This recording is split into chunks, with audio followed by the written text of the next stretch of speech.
Bienvenue dans l'antre de l'inconnu et de l'horreur. Lors des 3 derniers Gnosis-Lair, nous avons parlé de 3 films de Stuart Gordon, un réalisateur que j'aime énormément, c'est même mon réalisateur préféré. Et aujourd'hui, j'ai envie de parler d'un autre réalisateur que j'aime énormément, qui s'appelle Richard Band.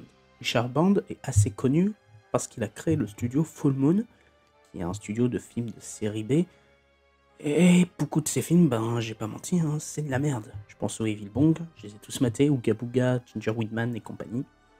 Ça vole pas haut. Par contre, à côté, il y a de très bons films que j'ai beaucoup aimés, genre Le Talisman, Cerveau de la famille que j'ai bien aimé, Doll Graveyard, même si quelques défauts, c'était très intéressant, et enfin, Puppet Master. Et aujourd'hui, on va s'attarder sur cette saga.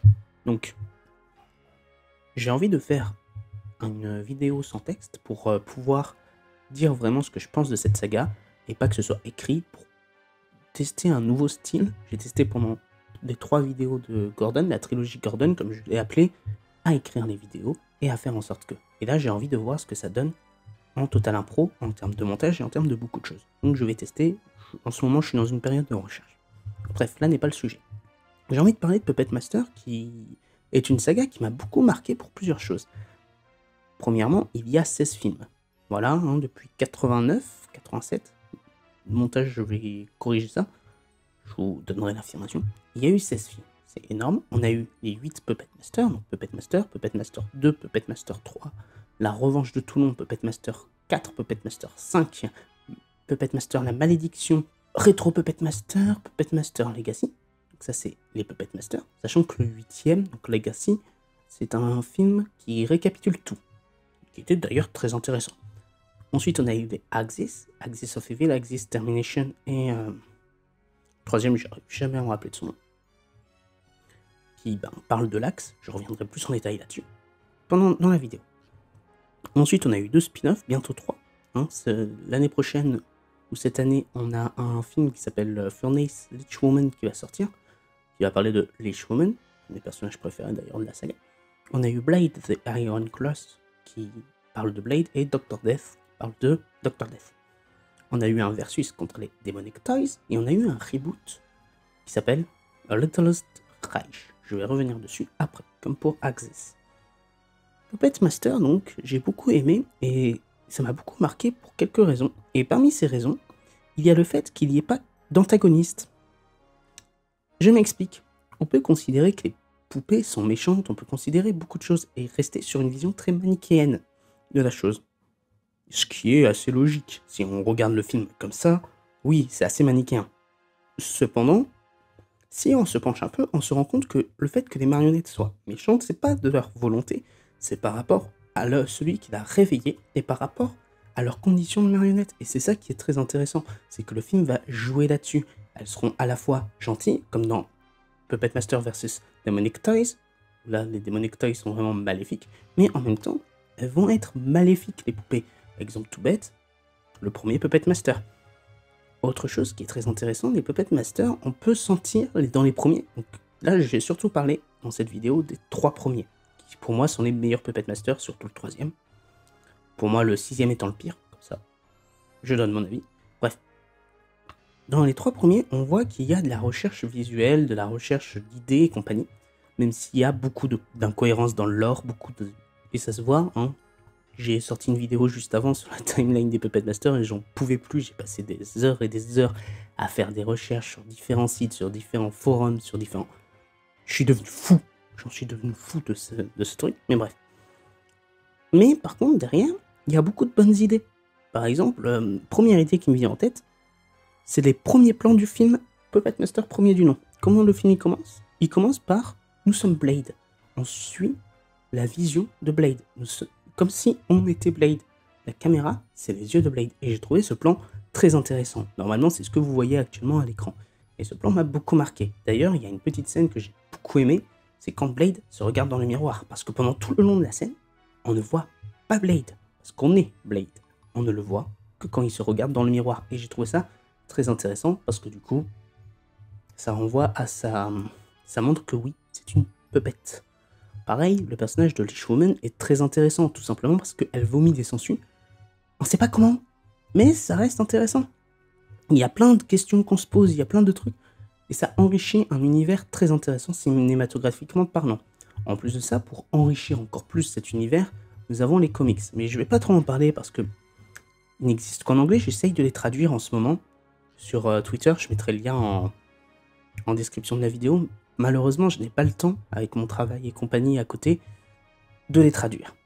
Et Puppet Master, eh bien, c'est très kitsch, c'est très... Ah, c'est de la série B, mais pure et dure. Cependant, c'est de la bonne série B, parce qu'on voit que c'est fait par amour du cinéma et pas que pour se faire du fric. Évidemment, je parle des premiers. Les derniers, on peut se poser la question. Évidemment, quand tu as une poule aux œufs d'or, tu vas en tirer profit. Et Puppet Master, c'est la mascotte de Full Moon. C'est-à-dire qu'il faut faire des films sur Puppet Master pour enrichir le lore, pour enrichir, et surtout, on parle de Full Moon, un studio qui a fait un film qui s'appelle Corona Zombie lors de l'épidémie. Voilà, je vais pas en dire plus, mais Full Moon adore faire des spin-offs, adore faire des films à la con. Hein. Evil Bong, on a 8 films, plus un versus, plus 2 spin-offs. Les films, c'est nul à chier, je les ai tous vus. Et plus sérieusement, Puppet Master a ce charme des années 80-90. Et je trouve que c'est ce qui manque un peu aujourd'hui. Beaucoup de films se ressemblent, ça se voit. Un truc tout bête. Là, je me suis fait, il y a peu de temps, des Pumpkinhead. À l'heure où je parle, c'est la dernière saga entière que je me suis fait. Et je me fais rec, à l'heure où j'enregistre. Beaucoup de choses que j'ai vues dans Pumpkinhead, je les retrouvées dans d'autres films d'horreur d'aujourd'hui. Beaucoup de choses que j'ai retrouvées dans Les Griffes de la Nuit, j'ai retrouvées dans les films d'aujourd'hui. Et ainsi de suite. Poltergeist, Halloween, Vendredi 13, Rosemary's Baby, Psychose, et je vais m'arrêter là. Et Puppet Master a un petit peu ce truc. Cependant, Puppet Master est sorti après Chucky. Et Puppet Master est un film qui est sorti pour rendre hommage, donc comme j'ai expliqué, Stuart Gordon est mon réalisateur préféré et Richard Band est dans le top 3. Le deuxième, c'est Brian Yuzna. Eh bien, il faut savoir que les trois là sont potes dans la vraie vie. Ils étaient très amis. Et Richard Band, pour rendre hommage à son ami Stuart Gordon, il a fait le film Puppet Master pour rendre hommage à Dolls. C'est une anecdote que j'aime beaucoup, que je trouve très touchante. Surtout qu'on sait que Stuart Gordon nous a quittés en 2020, qu'il repose en paix, ce génie du cinéma d'horreur. Je suis désolé, faut employer les termes. Il a créé Reanimator, Dagon, From Beyond, Dolls et d'autres films. C'est un génie. Et Richard Band, maintenant, il fait plus des bons films. C'est dommage. Le thème des Puppet Master est très intéressant aussi. Ça fait très fête foraine, mais en même temps, il y a un côté assez angoissant et montée de marche que je trouve très intéressant. Et à côté de ça, elle est fun comme musique. Enfin, tu l'écoutes pour le délire, quoi. C'est une musique très délire. Et ça fait du bien d'entendre ce genre de musique dans un film d'horreur, car ça casse l'ambiance. Et ça rappelle que Puppet Master, certes, il va y avoir des massacres. Ça va être marre de sang. Je pense à certaines scènes par rapport à Tunneler, qui a littéralement une perceuse au niveau de la tête. Ou Pinhead qui tabasse à main nue, ou Blade qui a ses lames. Enfin, voilà, hein, c'est des boucheries des fois. Mais il y a ce rappel de ce sont des jouets pour enfants. Et la musique le fait ressentir. Là, on s'éloigne des couleurs gore, mais très esthétiques, très jouées là-dessus de Stuart Gordon, pour aller dans une sorte de film poétique en termes de... Enfin, c'est de l'horreur, mais doux. Dans le sens où, ouais, c'est gore. Ouais, il y a des massacres, il y a des meurtres, mais c'est des poupées. Ce n'est pas grand-chose. Ce n'est pas du scientifique, c'est pas de la secte, c'est pas... Non. C'est du paranormal. Autant dans la trilogie des Gordon que j'ai fait, c'était très scientifique, c'était très rationnel. Et là, on est dans l'irrationnel. Et on sent cette différence, et je trouve ça vraiment très important de le souligner. Ce n'est pas du paranormal, mais pas loin. On jongle entre les genres du cinéma d'horreur. On a un petit peu de paranormal, on a évidemment les poupées. Parce qu'il faut savoir que les poupées au cinéma d'horreur, ça remonte. Hein. On a Le Piège de Stuart Gordon. Nous avons Dolls de Stuart Gordon, qui sont sortis un petit peu avant, hein, Puppet Master, je tiens à préciser. Chucky, Joey et plein d'autres. Et encore aujourd'hui, La Maison de Cire, Dead Silence, Saw entre guillemets, les Chucky, Dolls. Il y a un autre film en 2017 qui s'appelle Dolls qui est sorti, qu'il faudra que je regarde d'ailleurs. Et Puppet Master, il y a eu un avant et un après. Que ce soit dans ma vie personnelle, que ce soit dans le cinéma. Principalement pour Full Moon, parce que c'est un pilier de Full Moon. Déjà, hein, comme j'ai expliqué tout à l'heure, c'est la mascotte de Full Moon. Donc déjà, juste ça, c'est l'équivalent de Totoro pour Ghibli. Ou de Pikachu pour Pokémon, ou Mario pour Nintendo en général. Enfin, c'est la mascotte. Surtout Blade, il faut le savoir. Blade, c'est la mascotte de Puppet Master, qui sont les mascottes de la franchise phare de Full Moon. Donc Blade serait un petit peu la mascotte. Et, eh bien, c'est très intéressant de se rendre compte que, ouais, le fait que ce soit la mascotte, le fait que cette saga ait un pivot pour le petit studio de film de série B Full Moon, qui, je suis désolé, hein, mais c'est des blagues leurs films. Ginger Deadman, un bonhomme en pain d'épices qui tue des gens, un Evil Bong, un bong qui envoie dans une autre dimension avec des meufs à Walp. Au bout d'un moment, voilà, c'est des grosses blagues. Mais Puppet Master, c'est l'un des films les plus crédibles. Avec Terror Vision, mais ça c'est j'en parlerai plus tard de ce film. Et ensuite, il a marqué le cinéma parce que on retrouve beaucoup de ces codes de Puppet Master dans les films de poupées actuels par rapport à l'ambiance, la musique qui fait toujours très fête foraine, on va dire, mais toujours dans l'épique. Je crois là en premier qui me vient en tête, c'est Dead Silence et Saw. Les musiques sont très épiques, malgré que Dead Silence c'est une boîte à musique. Alors pour ceux qui ne savent pas, dans un film d'horreur, quand il va y avoir un rapport à l'enfance, ça sera souvent une boîte à musique. Exemple tout bête, Exorcist. La petite qui est possédée. Halloween. C'est quand même un gamin à la base, non? Michael, le premier meurtre, était enfant. Et il est encore un grand enfant, inconsciemment. C'est un énorme bébé, hein, Michael, faut le savoir.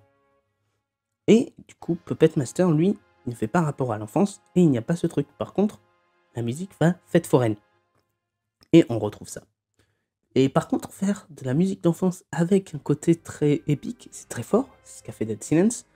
Ou alors on part vraiment dans l'épique parce que c'est du psychologique, énigme et tout, c'est Saw. Et on peut voir que oui, il y a eu un avant et un après. Et dans ma vie personnelle, tout simplement, Puppet Master, c'est une de mes sagas préférées maintenant. J'en ai des t-shirts, j'ai fait un petit dessin pour rendre hommage, j'ai même, si j'en ai fait un pour Freddy, mais c'est encore autre chose. J'en parle beaucoup parce que c'est une saga que j'aime énormément. Et surtout, ça m'inspire pour beaucoup de choses. Si je devais noter les Puppet Master, la saga, je lui mettrais 15 sur 20. Sachant que le pire film, c'est le 6, à mes yeux. Curse of Puppet Master. Et le meilleur, c'est La Revanche de Toulon, donc Puppet Master 3. Si vous devez voir une saga d'horreur longue, marrante, déjantée, avec du gore et... ça n'a aucun sens en termes d'histoire et compagnie, regardez Puppet Master. Et là, on va parler de l'histoire, parce que tout à l'heure, je vous ai parlé d'Axis et du Reich. Et c'est là que ça devient intéressant et à la fois glauque. Puppet Master parle beaucoup de la Seconde Guerre mondiale, des nazis et compagnie. Parce qu'en fait, c'est bien le personnage d'André Toulon est quelqu'un qui a grandi en Allemagne et qui, en fait, va lutter contre l'Axe, en fait. Cependant, le film va aussi avoir beaucoup de caricatures. On a Kamikaze. Je vais pas faire un dessin, mais si vous avez écouté en cours d'histoire, vous savez d'où vient l'origine des kamikazes en termes de mots. Eh bien, c'est ça. Et ils vont, en fait, c'est un film qui va dénoncer la guerre, qui va dénoncer les massacres et qui va surtout dénoncer l'idéologie nazie. Et c'est très intéressant. Et à côté, on a le reboot où cette fois-ci, André Toulon est de leur côté et plus contre eux. Et c'est encore une fois, intéressant parce que c'est, grossièrement, c'est un what if. Et aimant les what if, je trouve ça très passionnant. En plus de ça, on a un truc tout bête, mais dans le lore, André Toulon, il a eu 3 dates différentes de mort. Où ils ne sont pas d'accord. En gros, entre les films, pas trop d'accord. Entre le 1 et le 3, c'est pas les mêmes dates. Et c'est ça qui fout le bordel dans la saga. Donc les fans, d'après fandom officiel, dans lequel il y aura le lien qui m'a servi beaucoup pour la timeline, il y a une date précise de mort qui apparaît à l'écran. Encore une fois, j'écris pas là, je fais tout de tête, je fais tout parce que je veux vraiment vider mon sac, on va dire. Et eh bien, la saga, ouais, elle arrive à faire quelque chose d'intéressant en prenant quand même quelque chose de grave. Hein. L'axe, ben, c'est grave ce qui s'est passé, c'est très grave, c'est pas très joyeux, c'est même horrible. Et il modifie l'histoire pour en faire quelque chose de très intéressant et créer sa propre histoire, créer son propre univers à partir de notre histoire. Et c'est ça que je trouve intéressant avec le cinéma ou même l'art en général, c'est cette manière de s'approprier quelque chose et de le modifier à sa guise. Et ce film s'approprie l'histoire de 39-45 et en fait ce qu'il veut pour rendre les choses plus intéressantes pour son histoire. Même si beaucoup de soucis, parmi eux, le fait que tout se passe en 1941. Pourquoi cette date? Malheureusement, ben, c'est très dommage. Et tout le film va beaucoup jouer là-dessus. Toute la saga joue là-dessus. On a quand même des anciens nazis qui sont devenus des marionnettes. On a des résistants qui le sont devenus. On a Bombshell. On a par exemple Torch qui on reconnaît un casque allemand nazi, si je dis pas de bêtises. On a des bastons d'époque entre guillemets, parce que si je prends les phares, donc ceux des premiers films, donc les 3 premiers, on a Mephisto, qui fait référence un petit peu à tout ce qui est les guignols de base, et en même temps qui renvoie au diable. On a Blade, qui n'a pas de... il a un visage blanc, comme s'il portait un masque. Le fait qu'il soit habillé en costard et compagnie, qui fait, à mes yeux, fait beaucoup penser à la Gestapo. On a Jester, le bouffon du roi, grossièrement. On a la monarchie. On a Torch, qui représente les méchants nazis. On a Six Colt, qui représente le cow-boy. Le cliché des cow-boys des westerns, d'ailleurs. On a Leash Woman, qui représente, je trouve, à mes yeux, la geisha. Vous me corrigerez dans les commentaires. Pour moi, c'est une geisha. Et voilà, on voit qu'il y a certains archétypes, et je trouve ça très intéressant. On a même des Capitrons, qui est très robotique, et ça lui donne un côté... en fait, la saga a réussi à se démarquer en prenant tout ce qui existe, et à en faire un film. Et les puppets, maintenant, sont devenus littéralement des fucking Pokémon. On a Dr. Death, qui est littéralement la mort. Docteur, je déconne pas, c'est quand même la mort, avec une tenue docteur. Son visage est une tête de mort, comme vous pouvez voir à l'écran. Et c'est cohérent parce que ben, quand t'es petit, tu vas créer ta marionnette, tu vas faire avec ce que tu connais, ce que tu as envie de dénoncer, ce que tu as envie de partager. Par exemple, ben moi, si je dois faire une marionnette, serait forcément une marionnette Draglet, Puppet Master, Reanimator, un truc à l'horreur. Voilà. Et là, c'est le cas. Et du coup, c'est encore plus intéressant, parce que du coup, on retrouve un côté... André Toulon, il est adulte, il est contre la guerre, mais il a quand même un regard d'enfant. Et je trouve ça très intéressant. En plus, il y a un passage de flambeau à chaque fois. En plus, il y a toute une histoire avec l'Égypte antique.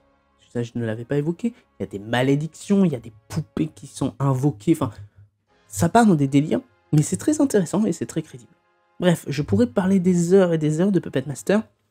Et là, j'ai envie de changer un petit peu le Gnosisler. Et le but de Gnosisler, c'est de vous faire découvrir des films et vous donner envie de les regarder. J'ai changé un petit peu la formule, j'ai beaucoup parlé de lumière, j'ai beaucoup parlé de beaucoup de choses dans la trilogie, et là j'ai envie de tester un nouveau truc avec Puppet Master et les 2 prochains autres films, une autre trilogie, donc la trilogie Charles Band ou Full Moon, trilogie Full Moon. Donc je sais déjà les 2 prochains autres films, et j'ai envie de voir ce que ça donne, que ce soit en montage, en termes d'écriture, en termes de temps, en termes de beaucoup de choses, et je choisirai ce qui me plaira le plus. Bref. Je vais m'arrêter là parce que sinon la vidéo elle va durer des heures et je pense au mec là qui va faire du montage. Alors spoiler, c'est moi. Et je vais m'arrêter là et j'espère que cette vidéo vous a plu. Si c'est le cas, j'espère que vous la partagerez, que vous la likez. Commentez, donnez-moi des avis, conseillez-moi des films d'horreur que je n'ai pas vus ou que vous aimeriez voir une critique. Évidemment, il faut que ce soit pas très connu, pas très populaire. Ça peut être des films américains, des films italiens, des films asiatiques. Conseillez-moi. Je prendrai toutes les remarques, je prendrai tout. Donnez des conseils. Si vous n'avez pas aimé la vidéo, dites-moi pourquoi. Partagez. Et si vraiment vous avez aimé, pour soutenir, je vous invite à vous abonner à la chaîne. Ça ferait extrêmement plaisir et ça motive énormément le vidéaste que je suis actuellement. Et je vous invite à rejoindre donc mon Discord, mes réseaux sociaux, donc Instagram, Twitter, où je suis beaucoup actif et où on pourra parler, échanger. Si vous avez d'autres films à conseiller, si vous voulez juste passer faire un coucou, n'hésitez pas. Vous êtes le bienvenu. Sur ce, je vous dis à bientôt pour une prochaine vidéo.